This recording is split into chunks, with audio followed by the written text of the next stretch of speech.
Hi there, it is Monday the 18th and it's President's Day. I just want to show you the front half of my rear garage now and where we're at with it.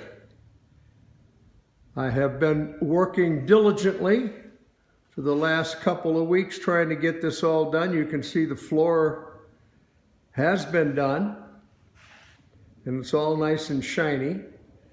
Anyhow, I wanted to show you, I couldn't before because the damn computer had screwed up and I haven't been able to do any videos. So anyhow, this is it now. Excuse some of the stuff still hanging around, but I'm getting it all in shape. We're about ready to move everything from the little back part around here, and I'll do that, and I'll be done with these damn garages. So you can get an idea of where we're at with it.